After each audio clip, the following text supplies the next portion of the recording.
Om Shanti. Book का नाम है कर्मातीत अवस्था।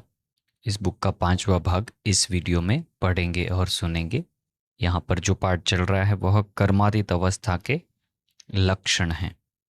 इसमें बहुत एक इम्पॉर्टेंट बात आने वाली है कर्म भोग के बारे में। कर्म भोग कैसे चुकतू करते हैं उसके बारे में। तो यहाँ से हम शुरुआत करते हैं। कर्मातीत आत्माओं की निशानियाँ। कर्म बंधनी आत्माएं जहाँ है वहाँ ही कार्य कर सकती है और कर्मातीत आत्माएं एक ही समय पर चारों ओर अपना सेवा का पार्ट बजा सकती है क्योंकि वह कर्मातीत है। कर्मातीत आत्मा को डबल पार्ट बजाने में कोई मुश्किल नहीं। स्पीड बहुत तीव्र होती है। सेकंड में जहां चाहे वहां पहुंच सकती है। विशेष आत्माएं अपना विशेष पार्ट सदा बजाती है। तो कर्मातीत होने के बाद एक जगह पर रहकर आप अनेक जगह की सेवा कर सकते हो। कर्मयोगी बन वह कर्म भोग चुकतू करेंगे। योग से कर्म भोग को मुस्कुराते हुए सूली से कांटा कर भस्म करना अर्थात कर्म भोग को समाप्त करना है। व्याधि का रूप न बने। जो व्याधि का रूप बन जाता है वह स्वयं सदा व्याधि का ही वर्णन करता रहेगा। मन में भी वर्णन करेगा तो मुख से भी वर्णन करेगा। दूसरी बात, व्याधि का रूप होने के कारण स्वयं भी परेशान होगा और दूसरों को भी परेशान करेगा। वह चिल्लाएगा और कर्मातीत जो होगा वह चला लेगा। कोई को थोड़ा सा दर्द होता है तो भी चिल्लाते बहुत हैं और कोई को ज्यादा दर्द होते भी चलाते हैं। कर्मातीत स्थिति वाला देह का मालिक होने के कारण कर्म भोग होते हुए भी न्यारा बनने का अभ्यासी है। बीच बीच में अशरीरी स्थिति का अनुभव बीमारी से परे कर देता है। तो यहाँ पर हमारे लिए कुछ गाइडेंस भी आ रहा है कि बीमार होंगे तो क्या करना चाहिए। बाबा कहते हैं देह का मालिक होने के कारण कर्म भोग होते हुए भी न्यारा बनने का अभ्यासी है। ठीक है। दूसरा आएगा, बीच बीच में अशरीरी स्थिति का अनुभव बीमारी से परे कर देता है। जैसे साइंस के साधन द्वारा बेहोश कर देते हैं तो दर्द होते भी भूल जाता है। दर्द महसूस नहीं करते हैं क्योंकि दवाई का नशा होता है। तो कर्मातीत अवस्था वाले अशरीरी बनने के अभ्यासी होने के कारण बीच बीच में यह रूहानी इंजेक्शन लग जाता है। इस कारण सूली से कांटा अनुभव होता है। कर्मातीत को यह सब अनुभव होते रहेंगे। मतलब हम भी कर सकते हैं, ऐसा नहीं है कि जो कर्मातीत होने के बाद ही यह कर पाएंगे, मगर यह बीच बीच में करते रहना चाहिए। और बात, फॉलो फादर होने के कारण विशेष आज्ञाकारी बनने का प्रत्यक्ष फल बाप से विशेष दिल की दुआएं प्राप्त होती है। एक अपना अशरीरी बनने का अभ्यास, दूसरा आज्ञाकारी बनने का प्रत्यक्ष फल बाप की दुआएं। वह बीमारी अर्थात कर्म भोग को सूली से कांटा बना देती है। कर्मातीत श्रेष्ठ आत्मा कर्म भोग को कर्म योग की स्थिति में परिवर्तन कर देगी। छोटी को बड़ी बात बनाना या बड़ी को छोटी बात बनाना यह अपनी स्थिति के ऊपर है। देखो हमारी जिंदगी में भी बहुत बातें आएंगी, तो यहाँ पर हमको बाबा यह गाइड कर रहे हैं। छोटी को बड़ी बात बनाना या बड़ी को छोटी बात बनाना यह अपनी स्थिति के ऊपर आधार रखता है उसका। परेशान होना व अपने अधिकारीपन की शान में रहना। परेशान या शान, परेशान होना व अपने अधिकारीपन की शान में रहना अपने ऊपर है। क्या हो गया वाह, कोई कहेंगे क्या हो गया और कोई कहेंगे जो हुआ वह अच्छा हुआ। तो यहाँ पर आया क्या हो गया वाह, जो हुआ वह अच्छा हुआ, यह अपने ऊपर है। यह निश्चय बुरे को भी अच्छे में बदल सकता है। तो यहाँ पर ड्रामा की ढाल कैसे यूज करना वह यहाँ पर आ रहा है। कर्म को देख कर्म के बंधन में नहीं फंसो। क्या हो गया, कैसे हो गया, ऐसा तो नहीं होना चाहिए, मेरे से ही क्यों होता है, मेरा ही भाग्य शायद ऐसा है। यह रस्सियां बांधते जाते हैं। यह संकल्प ही रस्सियां है, इसलिए कर्म के बंधन में आ जाते हो। व्यर्थ संकल्प ही कर्म बंधन की सूक्ष्म रस्सियां है। व्यर्थ संकल्प ही कर्म बंधन की सूक्ष्म रस्सियां है। तो ये वाक्य नहीं प्रयोग करने हैं। जो ड्रामा की ढाल पर नहीं चलता है वह यह सब बोलता रहता है, क्या हो गया, क्यों हो गया, ऐसा नहीं होना चाहिए, मेरे साथ ही क्यों होता है, मेरा भाग्य ही ऐसा है, ये सब चीजें। तो यह सब संकल्प करते हैं, वह सूक्ष्म रस्सियां है कर्म बंधन की। कर्मातीत आत्मा कहेगी जो होता है वह अच्छा होता है, मैं भी अच्छा, बाप भी अच्छा, ड्रामा भी अच्छा। यह बंधन को काटने की कैंची का काम करती है। बहुत इंपॉर्टेंट वाक्य। यह जो वाक्य है, मैं भी अच्छा, बाबा भी अच्छा, ड्रामा भी अच्छा, यह बंधन को काटने की कैंची का काम करती है। बहुत इंपॉर्टेंट बात है, बंधन को काटने की कैंची का काम करती है। बंधन कट गए तो कर्मातीत हो गए ना। कल्याणकारी बाप के बच्चे होने के कारण संगम युग का हर सेकंड कल्याणकारी है। हर सेकंड का आपका धंधा ही कल्याण करना है, सेवा ही कल्याण करना है। ब्राह्मणों का ऑक्यूपेशन, धंधा ही है विश्व परिवर्तक, विश्व कल्याणी। ऐसे निश्चय बुद्धि आत्मा के लिए हर घड़ी निश्चित कल्याणकारी है। समझा? योग में मगन अवस्था प्राप्त होगी और विघ्न विनाशक हो रहेंगे। मनन करना यह सेकंड स्टेज है, लेकिन मनन करते हुए मगन रहना यह फर्स्ट स्टेज है।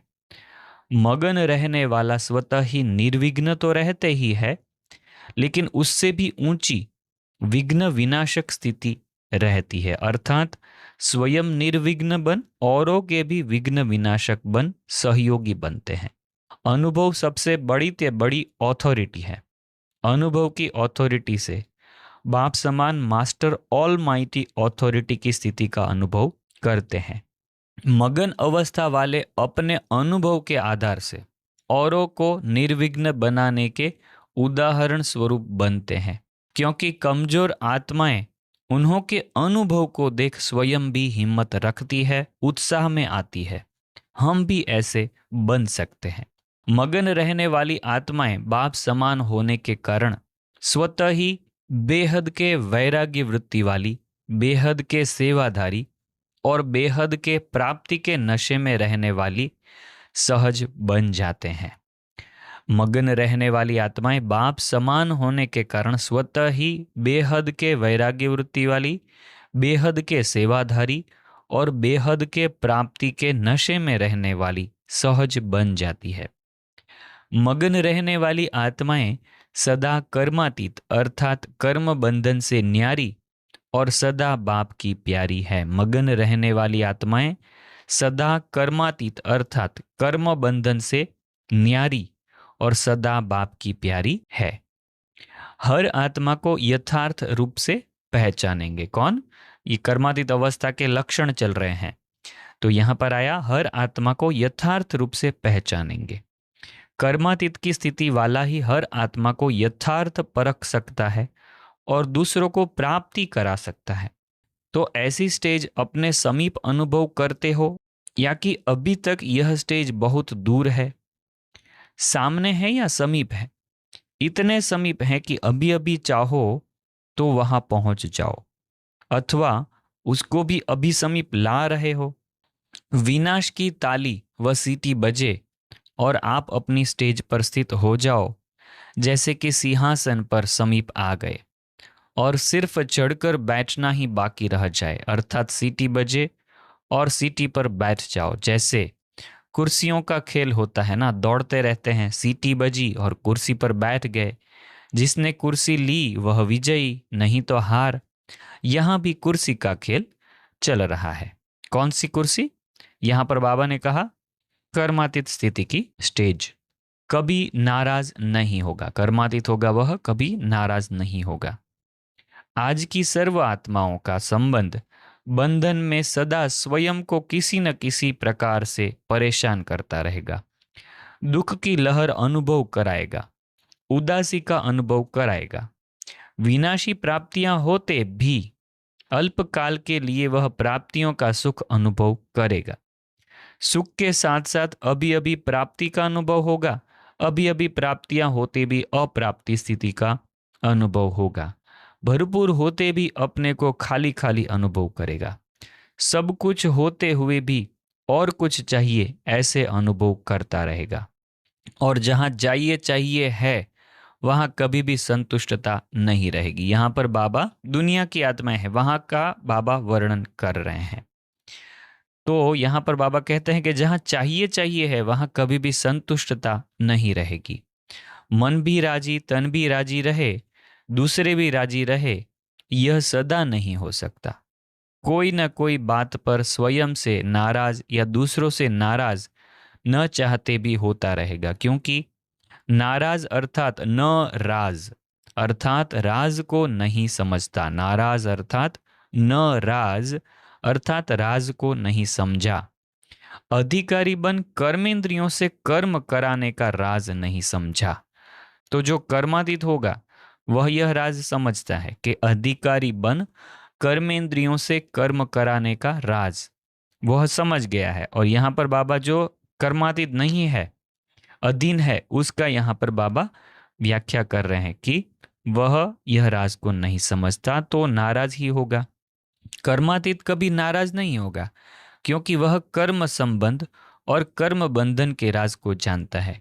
कर्म करो लेकिन वशीभूत होकर नहीं, अधिकारी मालिक होकर करो। एकदम महत्व का वाक्य आया यहाँ पर लास्ट में। कर्म करो लेकिन वशीभूत होकर नहीं, अधिकारी मालिक होकर करो। अगला भाग आ रहा है, कर्मातीत अवस्था से लाभ क्या क्या होते हैं। तो यहाँ पर है कम खर्च बाला नशीन। इस कर्मातीत स्टेज पर स्थित रहने से कम खर्च बाला नशीन बनेंगे। समय रूपी खजाना, एनर्जी का खजाना और स्थूल खजाने में कम खर्च बाला नशीन हो जाएंगे। इसके लिए एक शब्द याद रखो, वह कौन सा है?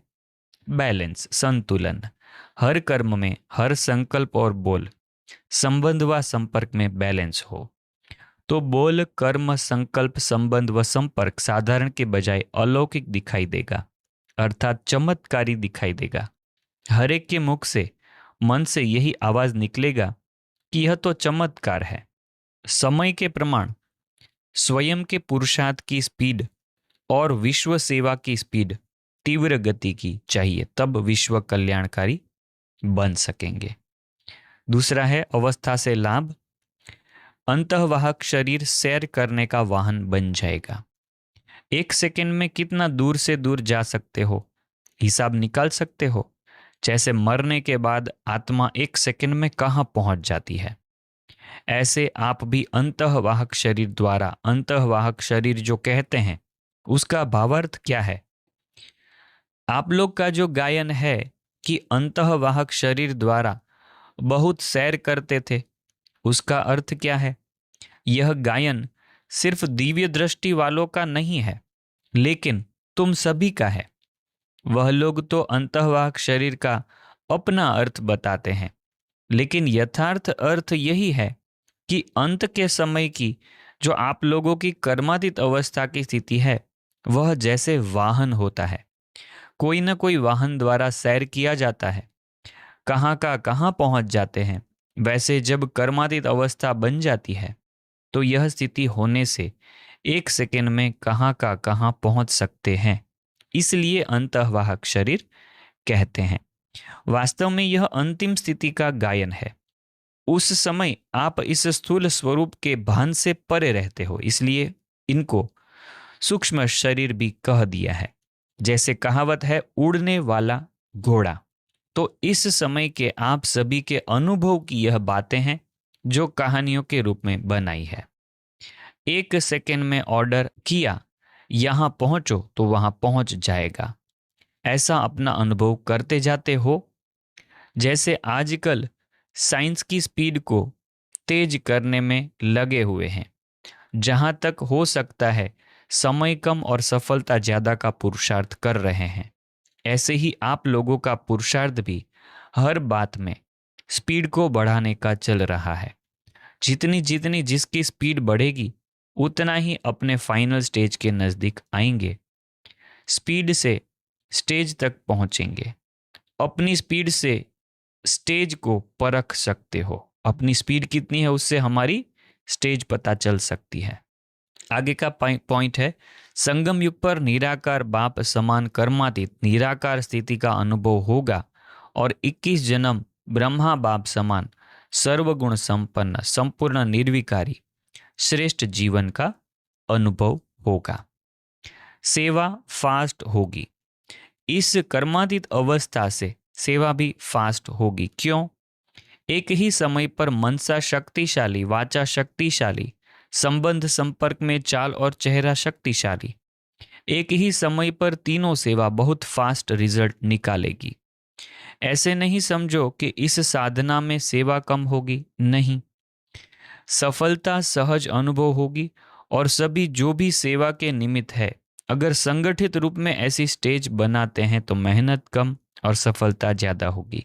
संगठित रूप में योग लगाकर अगर हम कोई भी सेवा की सफलता के लिए योग करते हैं तो उसका रिजल्ट निकलता है, मेहनत कम सफलता ज़्यादा होगी। अगला जो पार्ट है, पांचवा पार्ट, उसका है कर्मातीत बनने में आने वाली बाधाएं। हद के सहारे का भरोसा करते हैं। दूसरा है सेवा साथी का सहारा पकड़ते हैं, तो दूसरों को सहारा बना देते हैं इसके लिए। फिर साधनों का सहारा बनाते हैं। रॉयल धागों को जानो, सोनी हिरण को नहीं चाहो। तो यह सब धागे हैं, वह सब सोने की हिरण है, तो उनको सहारा नहीं बनाना है। तो पांचवें पार्ट में सिर्फ इतना ही आ रहा है कि कर्मातीत बनने में आने वाली बाधाएं क्या है, तो इसको हम विस्तार से अगले पार्ट में लेने वाले हैं। यह सब बहुत इंपॉर्टेंट बनने वाला है यह पार्ट। देखो, सेवा साथी का सहारा के ऊपर बहुत सारी चीजें हैं जो पूरा अंडरलाइन किया हुआ है। मतलब ये बहुत सोच समझ कर और एकदम डीप समझने की बातें हैं। कर्मातीत बनने के लिए क्या पुरुषार्थ करें, वह सबसे इंपॉर्टेंट पार्ट यहाँ पर आएगा। क्या पुरुषार्थ करना है कर्मातीत बनने के? अब तक जो आया वो लक्षण आया, व्याख्या आई, किसको कर्मातीत कहते हैं। अभी यहाँ पर सब युक्तियां आएगी। तो यहाँ पर 6 नंबर का पार्ट है, बहुत इंटरेस्टिंग होने वाला है। इन स्मृतियों में रहो। यहाँ पर बहुत सारी स्मृतियां हैं। मंजिल अथवा निशाना सदा सामने रखो। कर्म की गुह्य गति को जानकर अर्थात त्रिकालदर्शी बनकर हर कर्म करो। फिर हलचल में भी अचल रहो। ईश्वरीय नशे में रहो। चलते फिरते लाइट हाउस का अनुभव करो। फिर है डबल लाइट बनकर रहो। फिर है पूरा मर्जीवा बनो। अनादि आदि स्वरूप में स्थित रहो। फिर है जगत माता का अनुभव कराओ। कर्मेंद्रिय जीत बनो। सर्व हदों से पार बेहद स्वरूप में रहो।